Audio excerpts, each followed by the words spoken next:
book.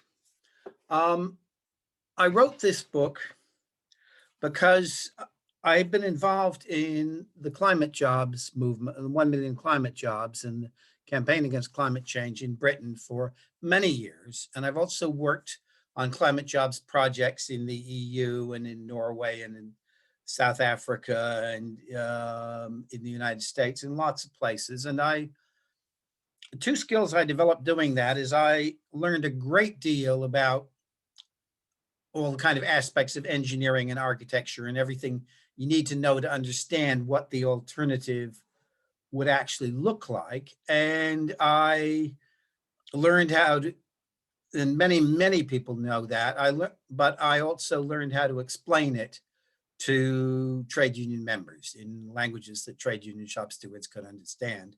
And that combination of skills is less common. So that's kind of the strength I was carrying around with me. And then I watched the world change. And two things gave me really three propelled me to write this book. The first one was the school students meetings.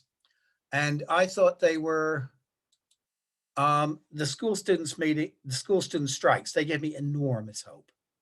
Enormous hope. Here was a new generation entering onto the stage of history.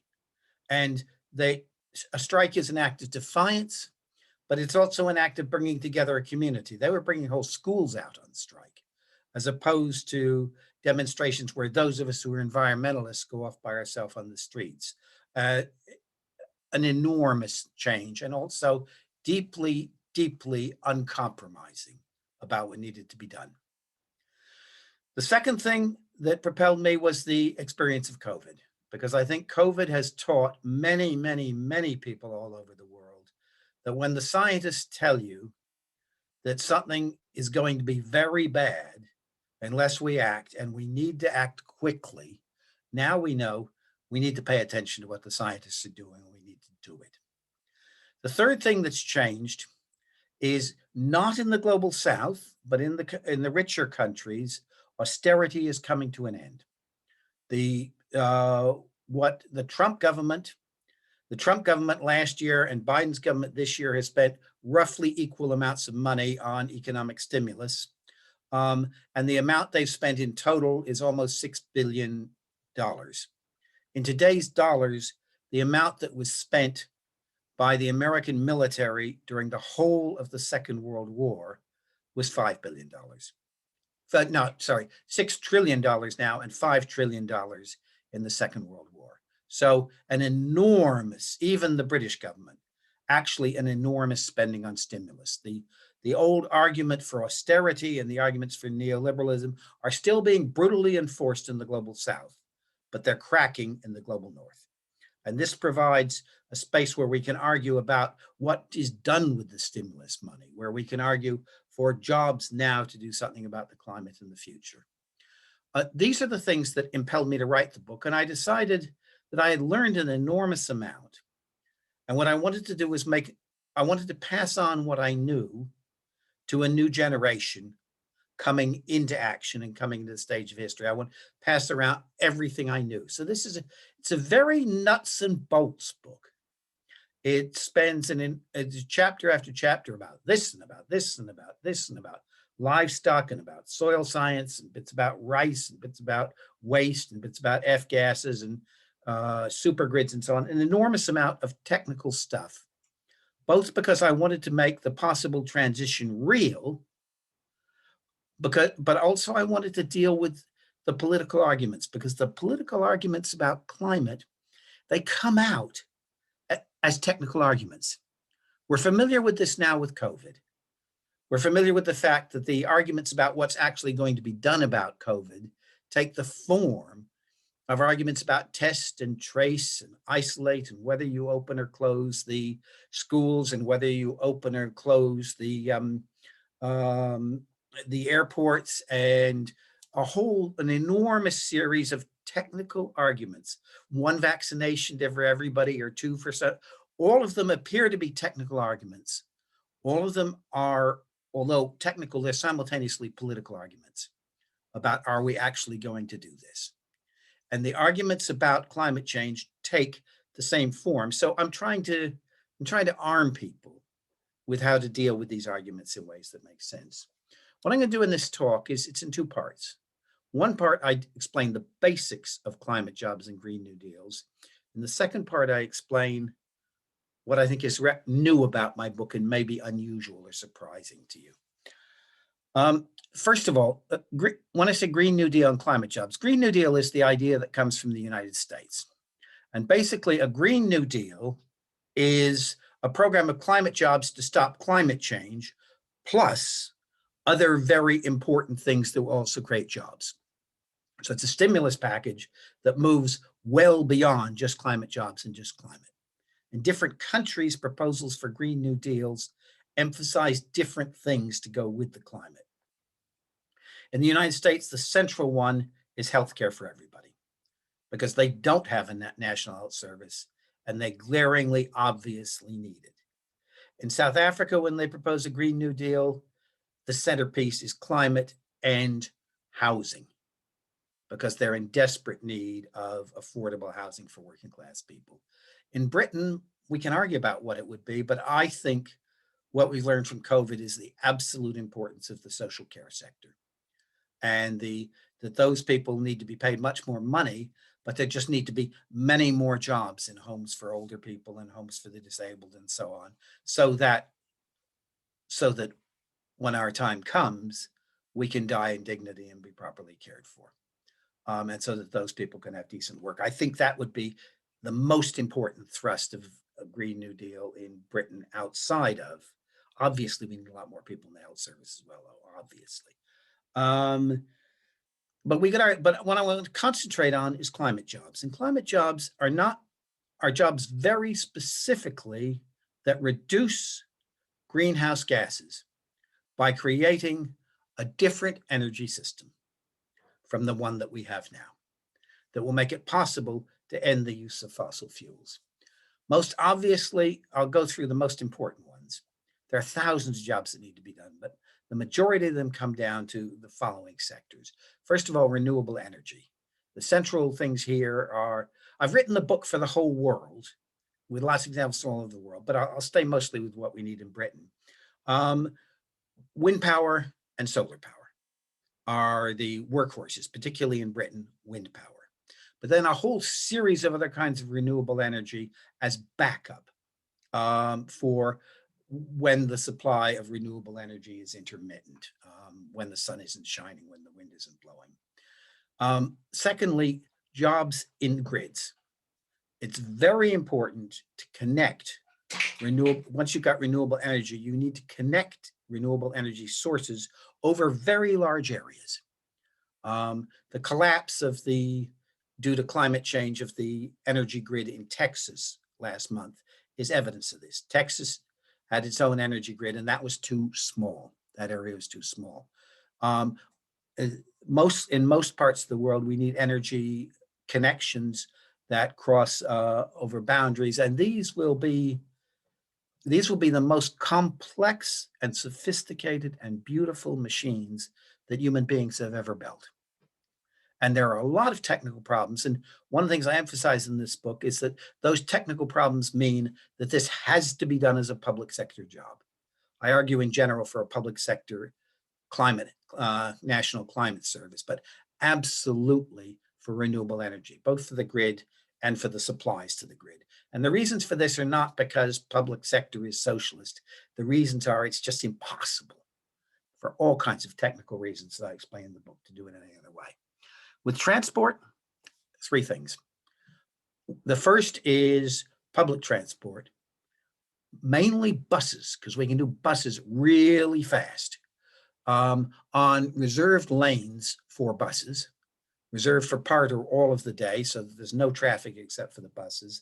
A massive expansion in public transport so that people use much less energy and get to work faster, combined with electrical, all vehicles becoming electrical. All vehicles sold in 2 or 3 years' time will be electrical, and after that, as they wear out, we'll move to a completely 100% electrical vehicle world.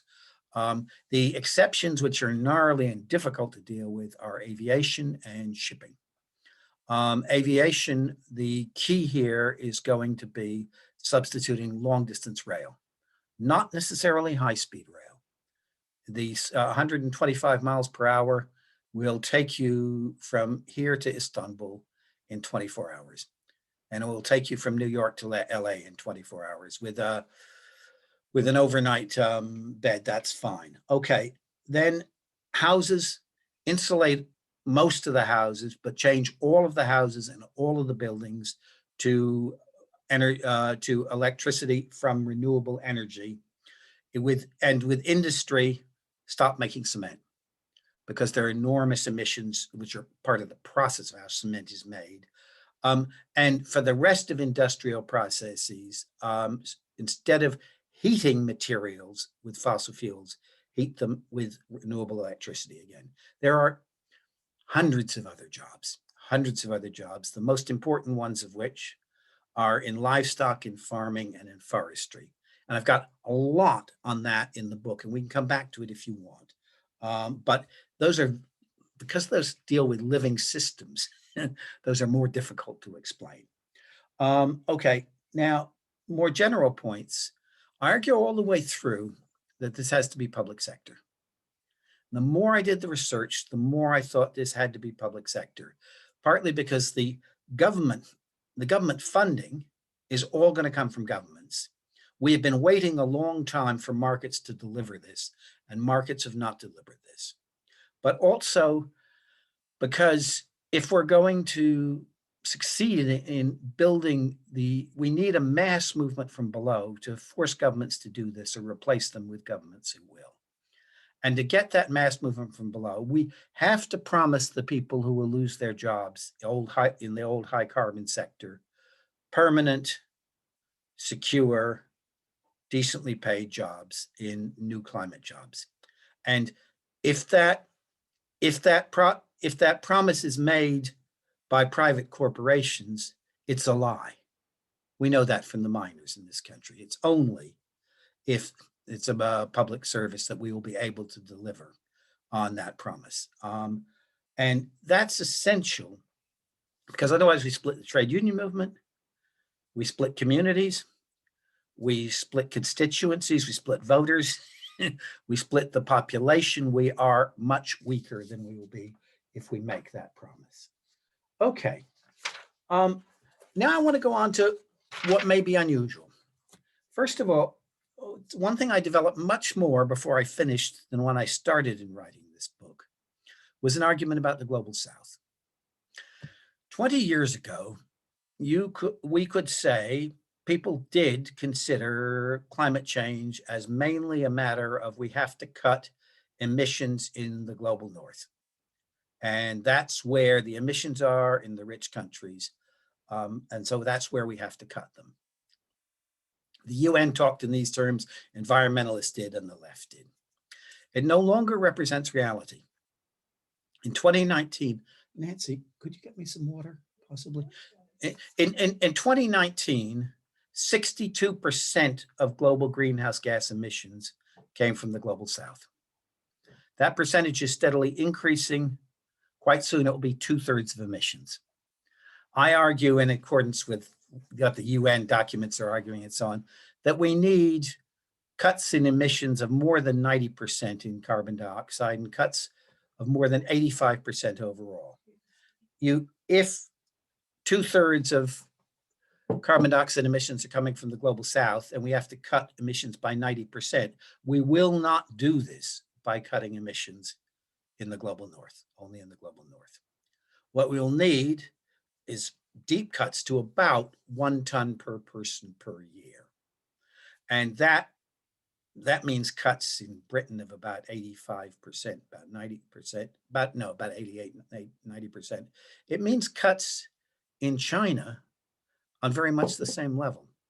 But it also means the countries that don't have very large emissions right now, India, Bangladesh, Pakistan, Kenya, and so on, those countries also have to have caps so that their emissions don't come up high. Now, the trouble with this, with the poor countries having to do this, is that it's deeply, deeply unfair. The countries in the global south are not responsible for a century of emissions that are already up there in the air. People are much poorer on average, so it's unfair that they should have to cut consumption on the same scale that people in much richer people are cutting consumption. It's unfair because they are people in the global south, they're poor because of a global economic and financial system that has kept them poor, not just in an abstract way through the policies of our government, the United States government, the EU, the IMF, the World Bank, and so on. That has kept them poor. Sam, can you tell me when I have 5 minutes? And so it's deeply, deeply unfair, but it's also necessary. The average emissions in the European Union are 8 tons per person. The average emissions in the UK are 7 tons per person. Average emissions in China and South Africa now are 9 tons per person. So if they don't reduce those emissions, then the countries that are going to suffer most appallingly are the countries in the global south. And the people in those countries who are going to suffer most in those countries are the poor majority of those countries. So there's no choice about this, and yet it's deeply unfair. So how do we break through that? A lot of the book is devoted to wrestling with how do we break through that contradiction? And the first thing to say is that we have to emphasize a pathway to prosperity, to a high standard of living for the global south, an alternative pathway that is through renewable energy and through 100% renewable energy, so that people in those countries have the same standard of housing, of health, of education, and so on that we have in the richer countries.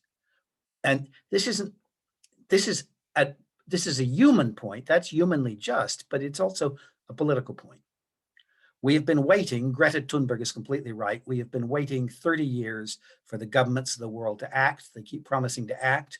The more they promise that they will take action, the more quickly the amount of greenhouse gases in the air is increasing. We have waited for them to act. They will not act, so we have to force them to act. The only way we can do that is to build mass movements. And we absolutely have to have mass movements in the global south. And we can't do that. We cannot do it without the support of workers and small farmers and herders in Africa, in Asia, in Latin America, and the Caribbean. Otherwise, it's not going to happen unless we can build those movements. So we need to think in other terms. And it is no longer true that those countries, it's not true that the industrial production or the emissions in those countries is coming because of offshoring of industrial production for goods in the north. I go through a long and detailed statistical argument and come to the conclusion that in China, about 10% of Chinese emissions come from industry supplying goods to the global north, to the rich countries. 5 minutes now, Jonathan. 5 minutes. So, yeah. So it's not, there's no getting round this contradiction. So we have to have an idea of a different way to build a 100% renewable economy. The second thing, though, in dealing with this is we're going to have solidarity. We're going to have solidarity north and south. And that's going to have to be solidarity between, on one level in the end, between governments, but basically between movements in the global south and movements in the global north. We are going to have to do everything absolutely critically the amount of spending involved means that if movements in the global south are strong enough to begin to force their governments to launch massive public expenditure for massive climate jobs campaigns, when they reach that point, the entire financial structure of the rich countries will come down on them. And the political force of the IMF and everything else and all the sanctions will come down. Then we need to think about how we can build a movement in the rich countries that closes down the banks if they try to do that, that delivers real solidarity. That's not simple. It's not easy. It depends on already having built a mass movement for climate jobs in the North. Okay. The two things to end. One is the very great importance of regulation.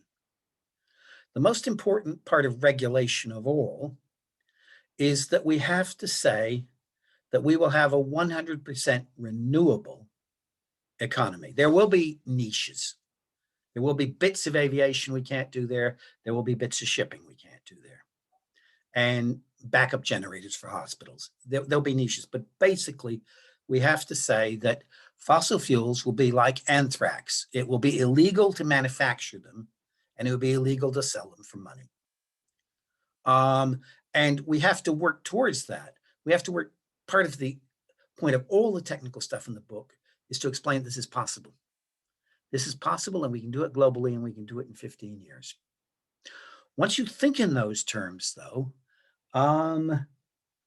many things become things you don't have to worry about. We don't have to worry about subsidies for fossil fuels because there will be no fossil fuels. We don't have to worry about carbon taxes because there won't be any carbon tax. And so on, an enormous number of things, but it's absolutely essential to have that regulation. The last thing though, is it's essential to move beyond the market. Although I'm a socialist, I'm not arguing in the book that we have to discard the market for everything.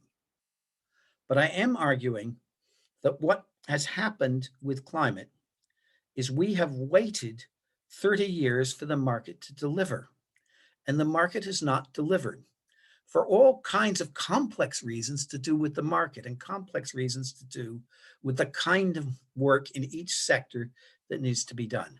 So we need to move beyond the market. And usually when we say that, it's just a kind of socialist fantasy of what we can do. But in this case, it has enormous resonance because we're also saying we need to move beyond the market because this is not the cheapest way to supply energy. Overall, it's not. And that means that there are lots of jobs. There are more jobs if we do it this way than there were in the old economy. That climate change is the work of the hands and brains of women and men. And that the alternative economy is the work of our hands and brains as well.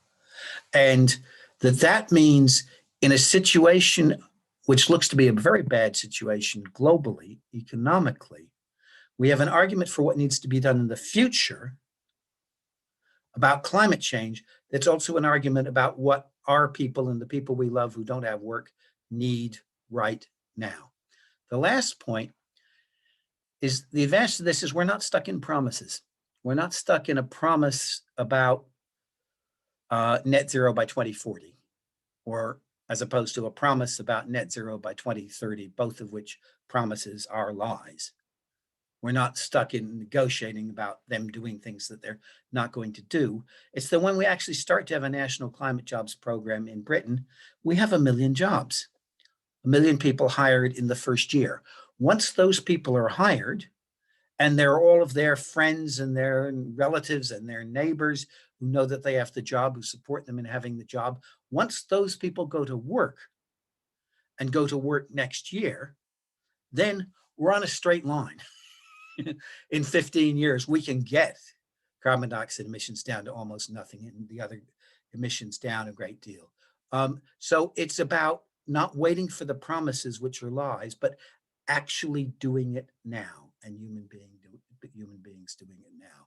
And it's, to go back to the school students and to the learning from COVID, it's looking to me like after many, many, many years with Sam and so on of climate campaigning, it's looking like this is something that possibly the people of the world can organize and choose to do before it's too late. I'll stop there. Brilliant. That was excellent. Thank you, Jonathan. Yeah, really, really good. I'm sorry I froze out a bit towards the end there, but with my internet connection. Wow, lots of food for thought, and I'm sure lots of questions. And I was really fascinated by your bit towards the end about the global south and the emissions, which, as you said, was a new sort of contribution in the book. So it's a bit in the book I need to go back and look at in detail. Right, open the floor to any questions, contributions. Anybody want to start off? Reactions, thoughts, doesn't have to be a question, just Carol? Yeah, I want to ask, actually, what we have to do is deglobalization, if I understand it correctly. Because if we want to, because current situation is that China is making a lot of goods for us and we are just financing it and we are consumers.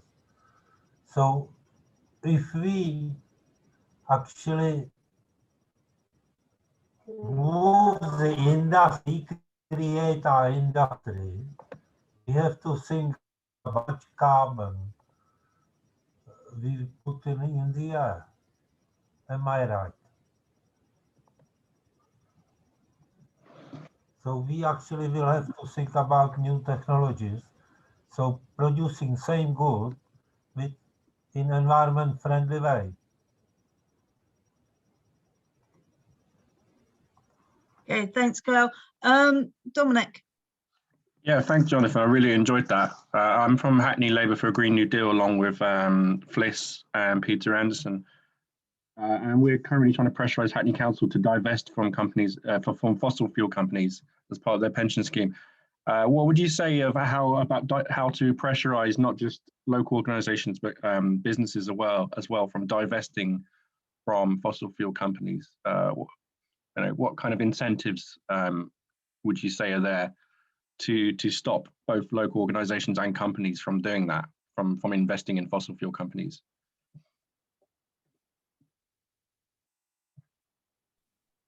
Bliss.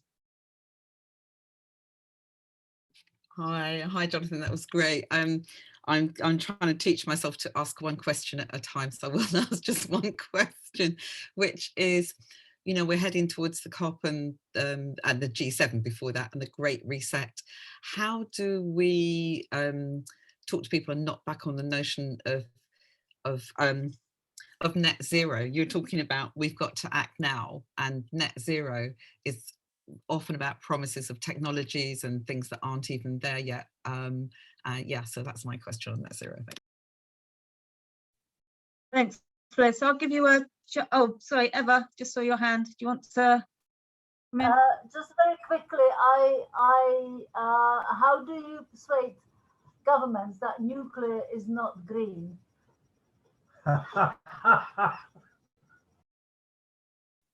Great. How do you persuade trade unions that nuclear is not green? But Steve. That's it. Thanks.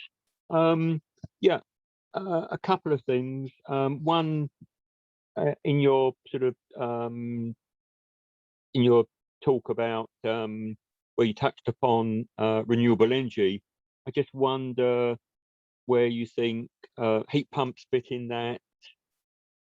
Is the idea of piped hydrogen just a sop to the gas companies, British Gas, etc., and what impact electric vehicles will have on demand for electricity if everybody moves over to electric vehicles and we persist with the current very centralized system of employment and etc. and production. And where does the whole seasonal product and food miles fit into this? You know, I find it astonishing that if I buy fresh beans in the supermarket, you know, they're often farmed in Kenya, which have been flown over here. Lots of seafood is produced or processed in Southeast Asia and is flown backwards and forwards. And you know, to what extent we need to get people to start thinking of particular foods are only available at particular times of the year, rather than you know, they should be available 12 months of the year.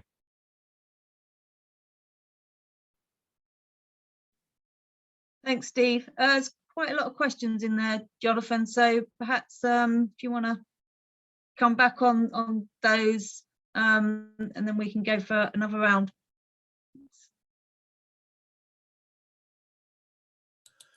First, divestment. I think divestment is a brilliant technique. And what's brilliant, it comes really from Bill McKibben, who gave it to 350. And what's brilliant about it is Bill said, the fossil fuel companies are our enemies. And in dealing with our enemies, we have to not think about how to persuade them or how to compromise with them. Let's look for a way to obliterate the fossil fuel companies. And that's what divestment is for.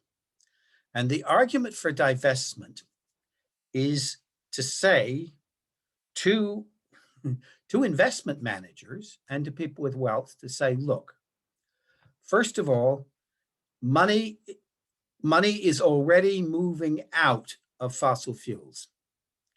Secondly, there is going to be a great stranding of investment in fossil fuels. The working oil wells, working gas, they're going to be closed down. Refineries are going to be closed down as the climate change, a climate change transition is coming. And when that comes, quite soon, the price of oil and of gas and of coal will collapse. Because if you cut the demand by only 1/3, you have an enormous amount of extra supply sloshing around, and what you have is economic crisis. So what we're saying is that this is we're saying to all these organizations, this is part of something that is going to destroy the business models of these companies. Do not be left holding their stock as it goes down. That is betraying your investors. And every year, this is becoming, if you read the Financial Times, this is becoming a more and more real consideration. And so that's what we're saying, is this is going to go bust. You don't want to be holding this stuff because it's going to go bust. And although it looks like trade unions disinvesting, churches disinvesting, universities and so on disinvesting, union pension funds, it's a small proportion of the actual investment. But the fossil fuel companies are furious and frightened and hate it because they can see what happened to tobacco happening to them. They can see the shift. And so that's our argument with each other, is that we're going to stop these companies from doing it. But the argument to the investing people is it's an irresponsible betrayal of your pensioners if you're doing this. Okay. Net zero. Okay, Fliss's question, the arguments around net zero, they're actually complicated technical arguments. Do read the part of the book, the chapter on net zero, because it puts those technical arguments. You really have to absorb them. It's difficult to put them in a sound bite.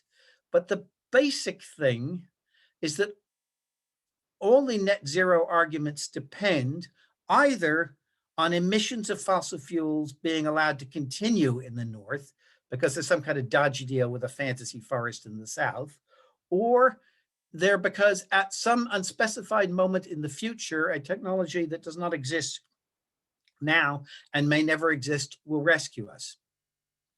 But also, Labor for a Green New Deal demanded 100%.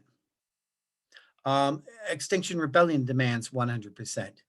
We can't actually technically get 100%, which I argue in the book. When people say net zero, it's a lie. And the governments and the fuel companies who are saying it, they know it's a lie. On our side in the movement, we often accept that it's possible. It's not possible. We need to get as close as we can. Okay, how to persuade governments that nuclear isn't green? Well, it's not so much a way of persuading governments as persuading governments that the electoral consequences and the consequences on the ground will be too big if they go ahead with large-scale nuclear power. And this is working. Nuclear power is closing down all over the world, is being reduced. Very little new nuclear power is being built. But in the book, I take on the argument, not the real thing about nuclear power is they're associated with nuclear bombs, which make the possibility of obliteration of everybody possible. I leave that completely to one side, and it's a completely separate argument. The average length for completion of a nuclear power station now, there's a long study of it, it's 18 years. And that 18 years includes many cases where it's 30 years or more before the conclusion. It's an enormously expensive form of technology that will not even begin to come on stream until after the point when we should already have solved the problem. And the money that is spent on that will not be spent on buses that we can put on the road by June. And it will not be spent on wind turbines that we can have out to sea within a year. Those are much cheaper ways of doing it and much faster. But I think it's important to center it on the climate argument rather than the larger moral argument, which I also agree with. Okay, Steve's question. There are an enormous number of questions in there. I try to address most of them in the book. I think there's space for heat pumps. Heat pumps work some places and they don't work other places. There is hydrogen. I've got a whole chapter on hydrogen. Some kinds of hydrogen will be useful. I don't think piped hydrogen into houses is now. And the push for hydrogen at the moment is to burn gas, fossil fuels, to make hydrogen, which has many more emissions than other ways of doing it. There may be long-term important uses of hydrogen in steel making, maybe even in aircraft, but what we really want is we want this to start next year. And we have technologies right now already developed that can start next year. And then we can research into whether or not hydrogen is going to work. What's wrong is the Bill Gates argument that we have to wait until we have cracked the problem of hydrogen to go on. And I have skipped Fliss's question. No, I've answered it. I've skipped somebody's question about deglobalization. I want to come back to that because I've talked for too long. So I'll come back to that question. Thanks. Roland and then Carol, you got to come back, hand to come back in. Is your hand up, Romain? I can't see. Yeah. Okay, I'll take you after Roland and then Carol, just because you haven't spoken yet. Okay, well, the first thing is we saw in the news today that the Japanese government is about to release millions of gallons of radioactive water into the ocean that has accumulated following the Fukushima disaster. And one of the big things we have to take in mind in relation to nuclear is it's not just building the station and then running it for 30 years or whatever its life is, but the tens of thousands of years or more that the nuclear waste has to be kept safe. I mean, I think that we have to say it has no place in any energy system because it's inherently unsafe, and we're dooming hundreds of future generations to looking after this. I mean, I think that we really have to rule it out of any energy policy. I said at the beginning, Jonathan, that I'd read your book. In fact, to be honest, I've so far only read half of it. I'm still reading it. But from what I've read, I certainly agree with what you said, that you're making complicated ideas simple and easy to understand. And I think it's really important. It's a book that we need to get out to some of the people we're trying to influence, because people do think, oh, this is too difficult, too hard for us to understand. I think your book actually does explain and simplify things in a way that not just activists, but the actual policymakers should be able to understand. So I think we need to find a way of getting it out to them. I want to say something about divestment, because I think we can see that divestment does work. I've been involved for a very long time in Palestine solidarity work. And one of the campaigns that we've been involved in recently is a pressure on Hewlett-Packard to divest from investment in Israel's defense and oppression industries.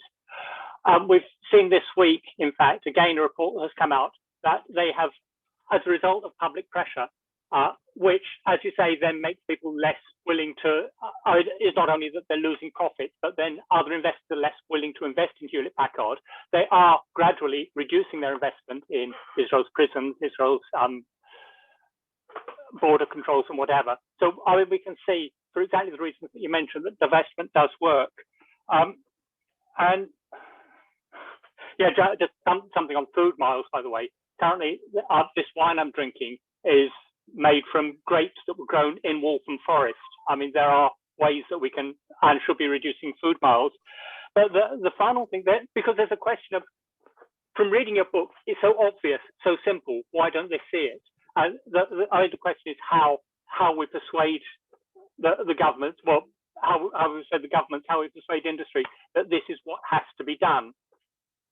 And as you say, we need mass campaigns. But there's the possibility of giving into fatalism. That is something that you address in the beginning of the book. That if we exceed 1.5 degree temperature rise by the end of the century, it doesn't mean the planet is therefore doomed. It's going to be much more difficult. It doesn't mean the planet is therefore doomed. But there is a question of how do we persuade people not to give in to fatalism? How do we achieve things, even minor steps towards where we need to go? One thing that keeps occurring to me is that we need to learn from actually the slogan of the original slogan of the women's movement: no socialism without feminism, no feminism without socialism, or no women's liberation without socialism, no socialism without women's liberation. That we need to learn from that: no climate change without socialism, no socialism without climate change. That doesn't mean that therefore, until there is socialism, we can't do anything about it. It means we have to make the steps all the time. It's not giving in to fatalism, but it's saying that it has to be borne in mind all the time. These are minor steps that we have to take, both before and after a socialist transformation of society, because otherwise we can't say, no, there's nothing to be done today because we've got capitalists in power. We have to do things today. But at the same time, we have to say, ultimately, the only way that we can ensure these is by a thorough transformation of society. I think there is something to be learned from the women's movement in that, and the slogan they came up with. And there have been, certainly not nearly enough, but there certainly have been advances as a result of this. And I think we can, I'm just finishing, Sam. I think we can learn from this that we can't achieve everything we want without socialism. We can certainly move some way towards it. Thanks, Roland. I'm just going to take Romain and then Ken next, because they haven't spoken yet, and give Jonathan a chance to come back, and then I'll come back to Carol and Dominic. Thanks. Just okay. Can you hear me now? Is that fine?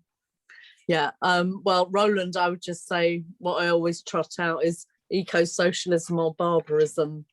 But Jonathan, what I would say is, and I've only dipped in and out, suffering long COVID, lack of concentration, often hours occasionally and days without, but it is great, and it is going to be really, really useful. But what I suppose I want to say, the shocking factor of the emissions in the global south rising so significantly is it still useful for us to think in terms of a call for contraction and convergence? And is that something that perhaps that we can use in the developing and meeting of our mass movements, North and South, to try and call for understanding and acceptance of those needs for us all to achieve these emission reductions on our one planet. I think that's it, really.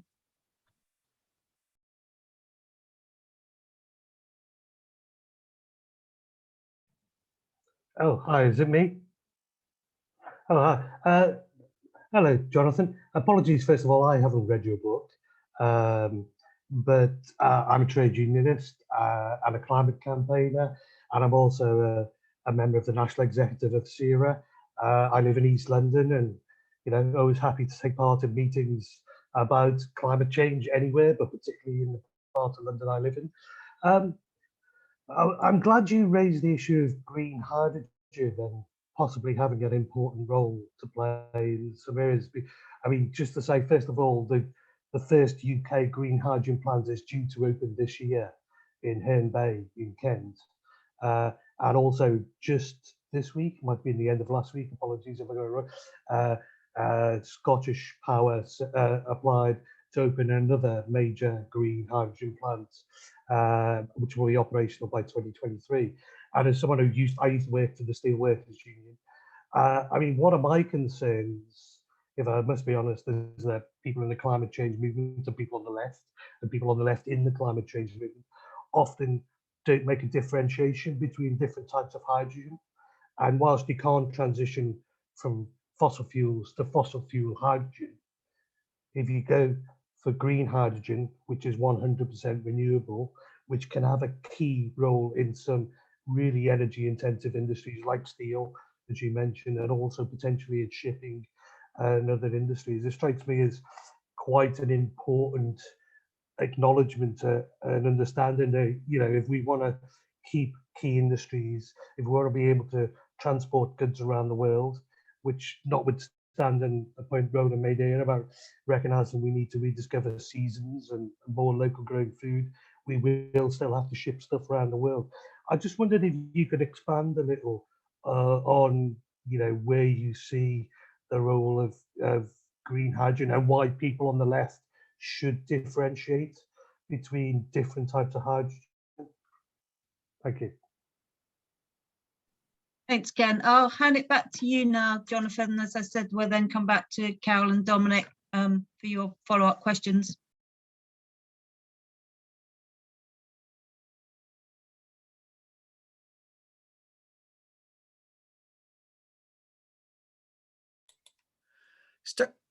This question about how do we persuade governments and industry, I'd like to come back to that right at the end. I'd like to answer the more technical questions now. The one about Romaine's point about contraction and convergence. We have to understand that globally, about 40% of emissions are coming from industry. In Britain, it's about 25%. In China, it's about, I think it's about 35%.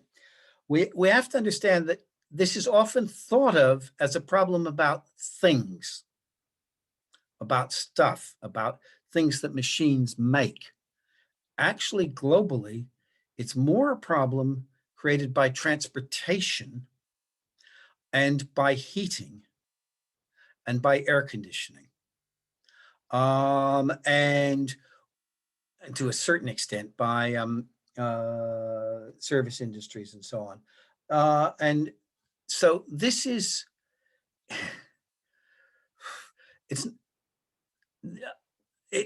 it's not centrally an industrial problem, although we have to solve the industrial problem. But the other point is about contraction and convergence. What I'm trying to say here is that we don't have Reducing the amount that we consume has very little to do with climate change. There are areas where it's important to reduce the amount of, where it's easy enough to reduce the amount of energy we use. The main one is insulating houses and public transport. But in general, we can massively increase the amount that we consume and disengage that from any use of energy. We can have a 100% renewable system on a far, far bigger scale than we have now. It doesn't get around all the problems of resources because there's still all the problems of materials and so on, but it's not a problem about climate change. And so we have to say not that, and we have to be careful about the contraction here.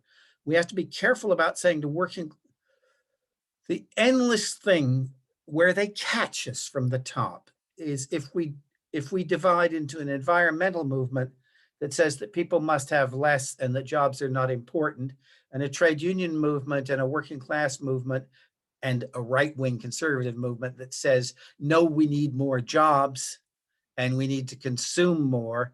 And once the question is framed in that way, we're lost, which is why they frame the question in that way from the top. Ken's point about hydrogen. There is, I mean, the first thing is there's what's called blue hydrogen, which is hydrogen that's made by heating water with fossil fuels. There is a green hydrogen, which is hydrogen that's made by the use of electricity that comes from renewable sources. It's unclear where green hydrogen is going to be useful and where it isn't. It's unclear about shipping. Probably it is in shipping, but maybe it isn't in shipping. There are problems of whether or not these things are going to blow up. And we don't know till we start using them on a massive scale. That's the truth. And once we use them on a massive scale, then we know. But what I want to zero in on is, which I think is really important, is the question of steel. What I want to say is we need to continue with industrial production. We are going to need an enormous amount of steel for the conversions that we have to have. In some cases, we can replace it with aluminium, but the stocks of bauxite for aluminium in the world are nothing like big enough. We're going to have to continue to have steel. That steel will have to be made by changes in electric arc technology or changes in electric arc technology or hydrogen. It will have to be made in some way, but it will definitely have to be made. And I wouldn't pin the future of steel to making sure that we're making hydrogen, because there are other ways of doing it. And I do have a whole chapter on what we know about hydrogen and what we don't know about hydrogen and what we're going to have to find out as we go along. I want to save the question about how do we avoid fatalism and the question about globalization until I come back at the end. Is that okay? And I'm sorry, these really are soundbite. The reason I wrote such a long book is that I didn't want, people need more than sound bites. Thanks, Jonathan. That's really good. And I think we need to keep a bit towards the end as well about building those mass movements and obviously issues around the COP and what we're going to do. So anyway, as promised, over to you, Carol. Back to the nuclear energy. Apparently, I heard on a Czech web an information that you can use the spent nuclear fuel to produce heat. So it actually can be useful in heating our homes, which I think is absolutely sounds as crazy idea, but it could be actually a political statement, which, because the nuclear waste is one of the biggest arguments against the nuclear energy, because what we will do with it. Now, if you can say, well, it's useful, you can use it to actually produce the energy, it somehow makes the nuclear energy much cleaner. That's one thing. Second thing is there any study which show how effective actually the nuclear energy is? Because to produce the rods for nuclear reactor, you have to mine the uranium, you have to enrich it, you have to transport it, and all this is very energy, it consumes a hell of a lot of energy. So is there any study in percent which says how much actually is a net gain from the whole process if you take into consideration that you have to store securely spent fuel, which has to be cooled down? That means you again using energy to keep it cool.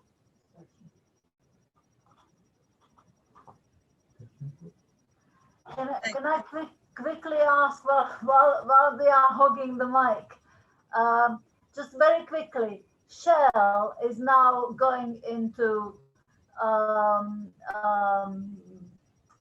solar panels.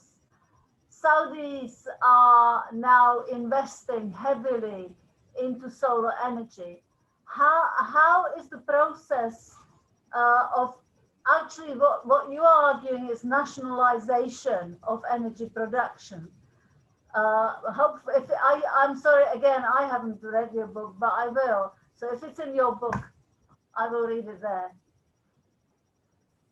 How are we going to nationalize is what I'm asking against those arguments. Thanks, Eva. Right, Dominic, over to you. And just to flag that Dominic has put a link to the Hackney petition in the chat in case people have missed that. Do so. Yeah, just going back to that, I think someone mentioned that pressure on divestment can work. And yeah, I agree. And an example is with Hackney Labour for a Green New Deal, we've been working with Divest UK and Divest Hackney. And I think as a result of Divest's work, 5 borough councils have divested from fossil fuels, including Waltham Forest, Cardiff City Council. I think Roland's shaking his head, so maybe that's not the case. That's what I've been told anyway. It does work, but I'll put a link up. Divest UK have also put up a good tracker that shows how much your council is spending on fossil fuels as part of their pension funds. So I'll put that up. But the point I'm making is pressure for whether it's local authorities or for businesses to divest from fossil fuel companies does and can work. Thanks, Dominic. John, hi. Thanks, Sam. Thank you for the talk, John. I thought it was really interesting. I haven't read your book yet, but I'm certainly looking forward to doing so. I'd be really interested in your view about, it might be something that you'll come back to at the end, talking about persuading people. You said that, I think, that in order that people whose livelihoods depend on fossil fuels are going to need the reassurance of protection for their incomes. I think that's an incredibly important point. But I wondered at what level, how high up would you take that protection? I've been thinking recently that it needs to come in, very high actually, because of course what we've got, it seems to me, is, well, what we've got is an emergency. So if we're going to build that mass movement that I think also you said is going to be needed to move governments, we need everybody behind it. And I would be thinking, well, maybe incomes of right up to, I don't know what seems like a lot to you, but to me, a lot seems like, say, £100,000 a year. Quite high income, I think. And I think it needs to be, people's incomes dependent on fossil fuels need to be totally protected, not with a vague promise of a green job. As you said, the mining industry gives us an example where vague promises were hopeless. What people need is a concrete guarantee negotiated by the unions and signed by the government. Your actual income is protected. rock solid. And I think that's necessary to build the sort of support behind a campaign. Be interested in your comments on that and the specific level. If you agreed with that, what would be the specific level that you would actually go for now? Thank you. Thanks, John. Really important question. Obviously, leave Jonathan to answer that. But I think an important point, because often we talk about social protections within the just transition principles and framework, but we don't often really talk very much in detail about what they mean in reality. I'm just going to take Adrian, then I'll come back to Roland and Steve. But I'll give Jonathan a chance to come back in after Adrian, just before the questions pile up too much, because I think these are all new points, some follow-up points. And then we can hear from Roland and Steve, and then I'd like to invite Fliss in as well to talk a bit about the UK 1 Million Climate Jobs campaign and the work that's going on within the campaign at the moment to update the pamphlet, etc. So Adrian, over to you. Thank you, Madam Chairman. Can you hear me? Can you hear me? Yeah, right. Hi, Jonathan. You were looking for people to take up your ideas, and this is just a suggestion. All right, we've got the COP26 coming along. You've got the BBC have picked up all of a sudden the Greta story. Have you ever thought about putting or praising your book and put it on the BBC World Service and or your own website, so that we that know what you're trying to do can publicise it as well? Because at the moment you've probably only got what, 1 million people listening, whereas if you wanted to increase that, if you had your website, we had the BBC Book at Bedtime or whatever they fall for, go for that and use people like the Green Party, not that I'm a member of the Green Party, or Friends of the Earth or the National Trust, so that you get your name or the book's name. Sorry, start again. You got the book's name in people's minds. So if you look at Attenborough, right, all right, it's a different ball game. But what he does is he plants the seed first, if you pardon the pun, about dinosaurs or whatever he's talking about. And that takes about 3 weeks to come in, and then eventually you've got a program on it. And whether the BBC have got a adventure unit or whatever they would run your story, but I would think, see what happens. They can only say no, can't they? Thank you. Right, well, I think that's a good point to bring you back in, Jonathan, and maybe deal with that round. Okay. God, I would love to be on the BBC. I would love to be on the BBC. And the Climate Jobs campaign in Norway has done programs for Norwegian state television. So it's not beyond the bounds of possibility, but their movement in proportion to our movement is much bigger in Norway. And I think we're going to have to build it bigger, but I take absolutely the point that you're making. And I think what it started me thinking was doing little talks, a whole series of little talks on aspects, on hydrogen or whatever it is, on all of these things that aren't sound bites, and putting them up steadily on our own website to get people interested, and then to push towards trying to get it out more widely. But the other thing really, really important in this is word of mouth. And I'm really trying to push this book because I've been a writer for many years. I've done a lot of books. This is the first one that's free to everybody as a PDF or as an ebook, and everybody can download it. So if you just tell your friends, just do this. Do you know what I mean? That will be a great help.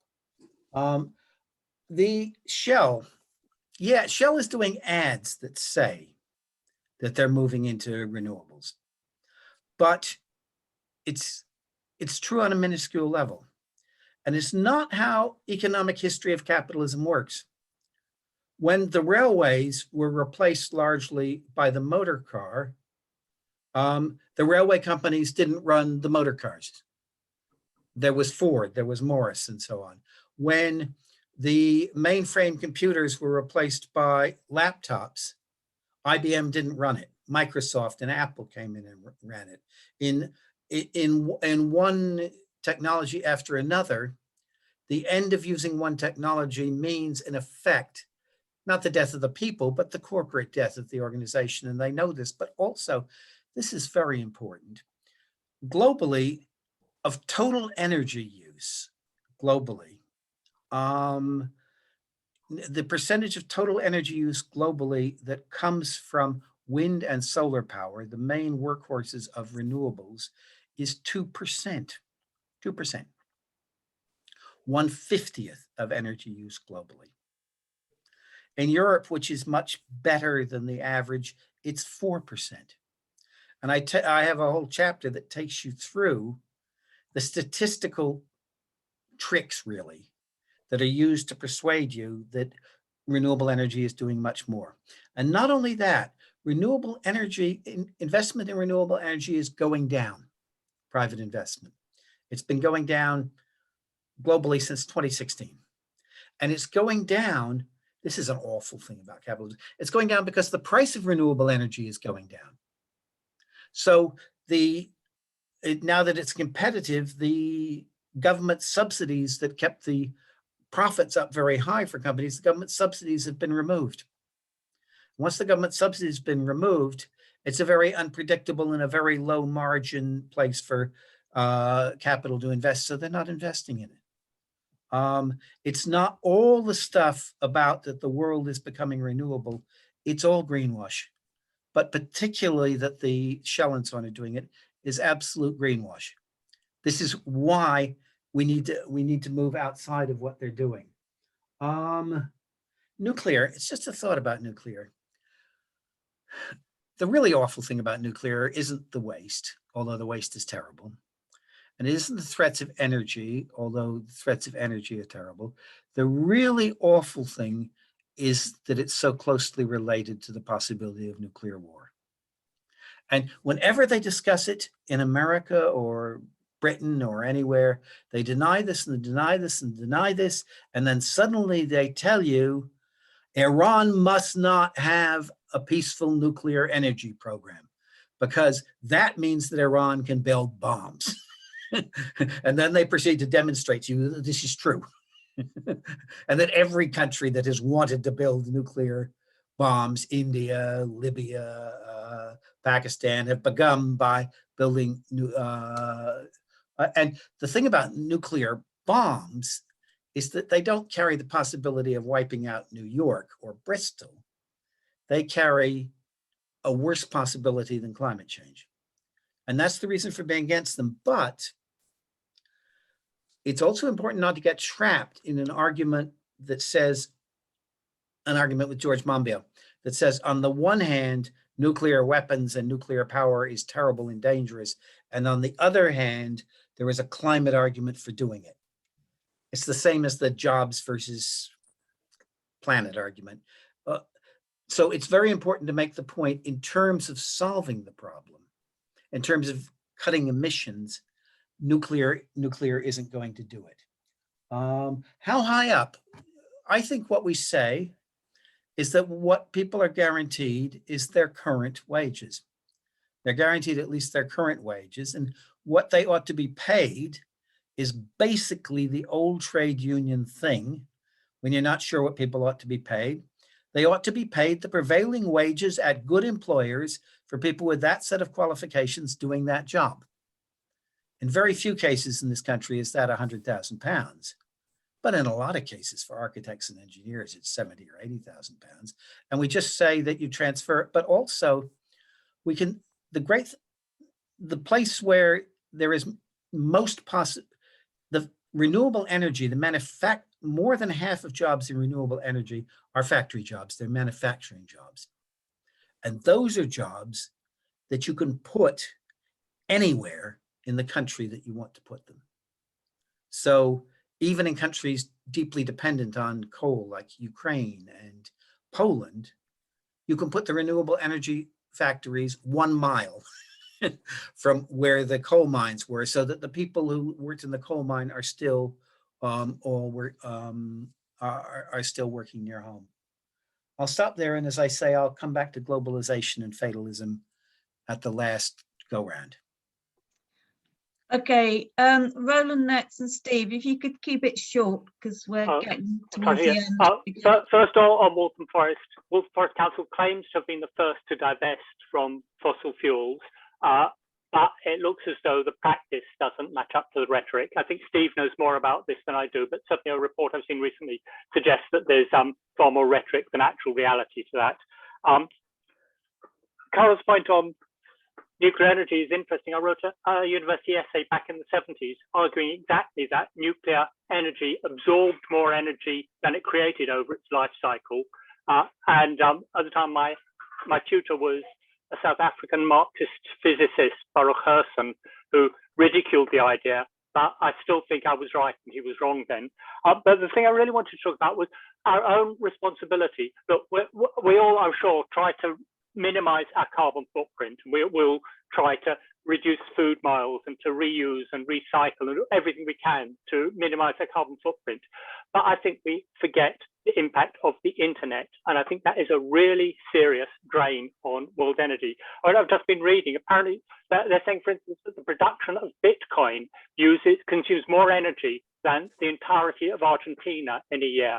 And the latest suggestion is that by 2025, the internet will consume 20% of world energy production. I mean, I don't know a way around this, but I think that we really need to consider when we're talking about carbon footprint and about energy conservation, that the way we're doing things, the way we're conducting things, is actually one of the major contributors to this. And I mean, we think that these Zoom meetings are benign, but in fact, it's one of the contributions that we're making towards global warming. We need to find a way around this. I don't know if there is a way, even through decentralized and personal solar power plants, to provide our electricity, because it's not that, it's the data storage as well. Something needs to be done, and serious research needs to be done to reduce the carbon impact of the internet.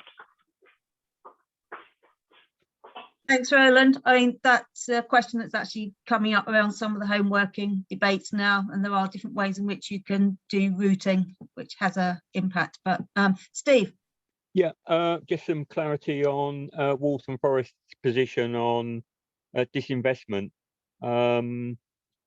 My understanding is they have disinvested from direct investment. Their pension fund has disinvested in direct investment in fossil fuels, but some of the indirect, via sort of amalgamated investments are still within fossil fuels, and there's still quite a large sum of money from the pension fund invested indirectly into fossil fuels, and I think more pressure needs to be put on the council. There is obviously problems for disinvestment in the trustees of the pension fund need to make decisions in the best interests of the recipients, the future recipients of the pension fund. So they can't just say we're going to sell whatsoever, whatever the position of the market is. But yeah, I think they should be making a lot more movement on disinvesting in those funds that include a proportion of fossil fuels than they currently are doing so. Thanks, Steve. I mean, perhaps we can have a Sarah discussion and with comrades in Hackney as well at some point around this issue. Might be quite good. Carol, I see your hand. I'm not going to bring you back in just now, ever, just because we're nearly at 8:20. I think we can run on for a few minutes if people are happy after 8:30. But I would just like to bring Fliss in to just give us an update on the UK campaign. So I think that's important for people to hear. And then bring Jonathan back in to come back to some of those bigger questions that have been put aside for now. And then obviously, because what we want to talk about is action, and some of the things is obviously publicising Jonathan's book, but what are things that we can be doing. So over to you, Fliss, and then. Thanks very much. And like Sam, I've been privileged to have worked with Jonathan over the years, and have been really inspired by his vision and continuing energy. Jonathan, with some other people, set up the Campaign Against Climate Change trade union group. I think it was around maybe 2008 or something. It was some time back, and it's really just to debunk that notion that you can have a good job or a good environment, and really get these conversations going in the trade union movement, and with the kind of I think inspirational vision of the million climate jobs and public sector jobs that actively cut the carbon in the sectors that Jonathan's been talking about. There've been two kind of I think there've been two versions of the report, and we're now looking at updating it in the year of the COP and hoping that we will be finishing, sort of towards the end of the summer. And we're kind of doing that incrementally. And I think the difference is, we talked about a million climate jobs, and of course there are millions of climate jobs globally, but it's looking now that we're getting into more like the millions of climate jobs even here. I mean, even when you're looking at retrofitting our drafty housing stock, one of the very key things that we have to do, and look at, and looking at ventilation in the context of the pandemic, as well as climate change, all things that we have to intersect and look at. There are a lot of jobs there for the making, and we have to talk very positively about. It's not business as usual. The jobs are all there. When we've just been talking about nuclear and Trident, there's still that argument in the trade unions about the jobs. If they made everybody redundant, they could pay them £1 million a piece with what they were saved on Trident. But just quickly back to the updates. We're at the moment looking at, we're nearly finished on the transport and buildings chapter, and we're going to be looking at energy, around waste and circular economy, and kind of industry, and we're bringing the chapters out kind of chapter by chapter. If anybody wants to become involved in that, has got an interest in those areas, please do get in touch with us. And I'm just posting, that's just a link to CAP2 in the chat too. We have a meeting coming up on of net zero and the false solutions on Monday, so I'll post that too. But obviously the big thing this year is concentrating on how we support, how we take our demands to COP26, how we get involved in the climate talks, how we engage trade unions, but also not just about mobilizations, but what are our demands, and what recovery do we want in COVID and climate. And I just urge anybody who isn't already kind of signed up to the COP26 coalition, which is a civil society, the kind of people's summit. There's lots of things happening there. There's trade union group. There's all sorts of groups in that too. Please do join, but really make sure your trade union is on board with that. We've got motions that you can share too. And I will stop there because we're running out of time. But thank you for inviting me, Sam, and it's been a great meeting. I think we need a follow-up meeting actually, because I think there's a lot more questions. Me? Okay. It's not clear with COVID exactly how the COP is going to work out, but it looks like what we're going to have is a COP in Glasgow with quite a lot of people from rich countries that have low rates of COVID participating, and quite a lot of people from poor countries with continuing epidemics because no vaccinations, banned from coming. So a hybrid, a virtual connection where you get to influence nothing for people from the global south, and a sellout at the top. I mean, this is going to be run by Boris Johnson. This is going to be a sellout and a stitch up. In that situation, the most important thing we can do in Britain is to have on the first Friday, November the 5th, the largest possible student climate strike we can have in Glasgow. It's perfectly reasonable to think of closing down at least all of the secondary schools and maybe all of the schools in Glasgow and getting those kids onto the street. We need to do that, and we need to do that with, and then try to do it in lots and lots and lots of schools in the rest of the country. And we want to get the idea of a Green New Deal or jobs into that school movement. We want to talk to those kids as much as we humanly possibly can. And the second thing is on the Saturday, very large demonstrations, above all in Glasgow, because that's where the world will see it. All of those of us who can get there, but everywhere else. And the reason is if we can have large demonstrations and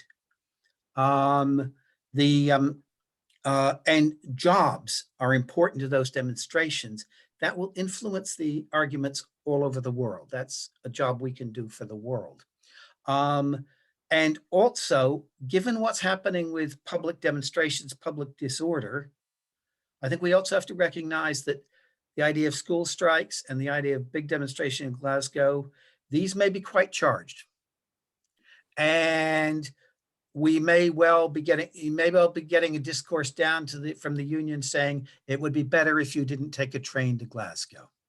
It would be better this time if we didn't do it, and so on. Be prepared, because this is what happens in every country that holds a COP.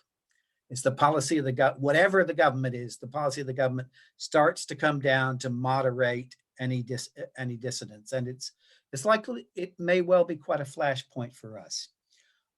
More generally, how do you not lose hope? Fatalism. The first thing, this is important. I see the movement for a Green New Deal or climate jobs. This is a global movement. This is a problem that can only be solved on a global level. But this is something that we can win first in one country. And if we win it in one country, then people will see. And they'll see it as a solution. It'll be real and it will be possible.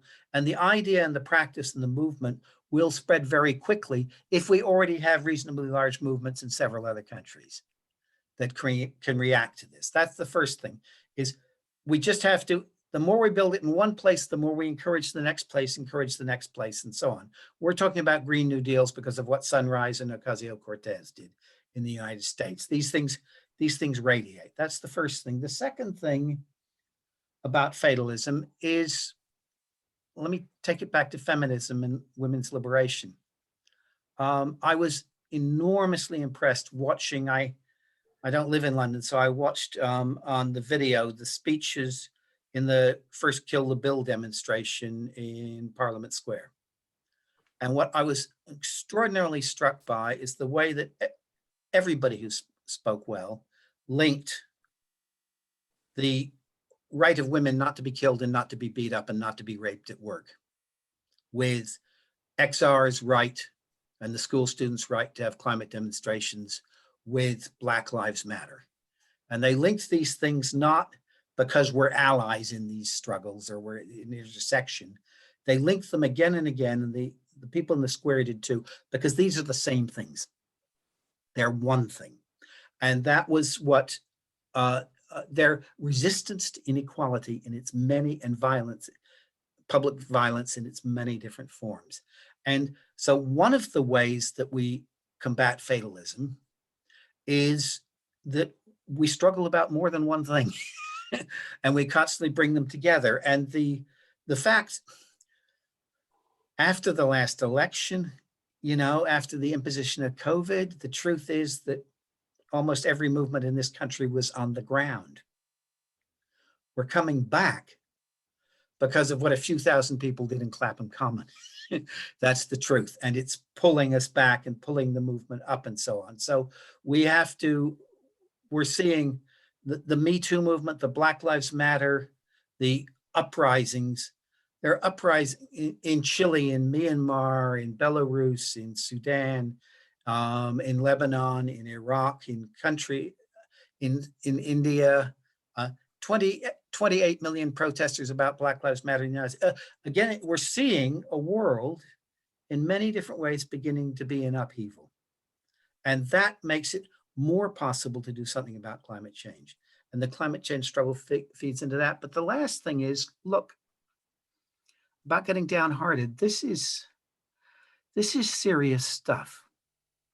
What we're talking about is, it's something on the level and its seriousness of the long movement in Britain that brought us first the vote for men, and then the vote for women, and then the welfare state, and then the National Health Service. That working class movement. Something on the scale of the global movement that built trade unions all over the world. On the scale of the movement for colonial independence that started with very small numbers of intellectuals, you know, having very disaggregated meetings, but they intended to do it and they did it. And perhaps it's something also on the scale of building socialism. We're talking about a historic task on that scale, and a historic task that has to be done relatively quickly. And that means what we're talking about is a very serious project. It requires moving out always and involving more and more and more people of many different kinds. It's also a project, given the constraints of the time scale, it's something that we may or may not win. That is in the essence of the problem. That's the real problem, is that we may not win. And so we have to confront that like grown-ups. We may be able to win it and we may not. I don't know if we can. I know that given a world in upheaval, given the arrival of the school students movement, given the fact that climate change is becoming worse and worse, given the fact that large majorities in most countries, including the United States, really want the government to do something about climate change. We've already won the argument on that level, on the popular level. Given all of these things, we're in with a chance. And there are times, I explain in the book, there are times when I lie in bed and I am despairing at night. And there are times, most often when I'm in the movement, when I feel better and I feel it's possible. But what I really feel is that I don't know. And that I'm 72 years old. And it's not up to me to decide. This is a decision that will be made by human beings as a whole. And it will be made by new generations entering into activity. And this, we are going to, human beings, by accidents of evolution and history and inventiveness, human beings are now the stewards of all living things on the planet. And what we're going to find out in the next 20 to 40 years is whether we are a species that can do that or whether we are not. So, and I don't know. And so I can't be happy clappy and tell you not to be discouraged. The scale of what we're trying to do is enormous. But the fact that it must be done means that there is a possibility of doing it. So let's try as hard as we possibly can to help each other do it. I'll stop there. Thank you, Jonathan. That was really excellent. I think a very good place to stop. I mean, it's been a really fantastic meeting, and I'm sure we could go on another good hour, and it's been a really rich discussion. We wouldn't normally share the whole video, but if people are happy, I think because there's been so many good contributions and questions that have stirred up responses, it would be helpful to be able to share this. But if anybody's got an objection, then do let me know. But I will put a note out before we put anything out publicly as well, because I think that there's just so much in here. I think for those who weren't able to come along this evening would really benefit from seeing. So, I mean, enormous thanks, Jonathan, and I hope we can invite you back again at some other time. I'm sure you've got a really, really busy schedule. It's just, I know Roland and I had a very brief discussion some while ago about our own sort of COP discussions, obviously in East London, Sarah as a group, so perhaps our next meeting can start looking at some of that as well. Clearly there's been issues. I mean, you know, do read the chapters in Jonathan's book, but about educating and understanding some of the technical issues around hydrogen. I mean, good points made by Ken that hydrogen tends to be talked about as one thing, but it's many things. So, you know, having some perhaps educational sessions, if you like, around some of these technologies might also be helpful. Apologies to people who I didn't bring back in, but thank you all for coming along. Do read Jonathan's book, do share it and share it again. Do arrange meetings as well, you know, in local Labour Party meetings, obviously in trade union branches, share the COP motion that we've got. And just to flag up on the COP coalition, there's another global gathering of online meetings next weekend, which start on the Thursday, Friday. A really fantastic series of sessions that have been put together.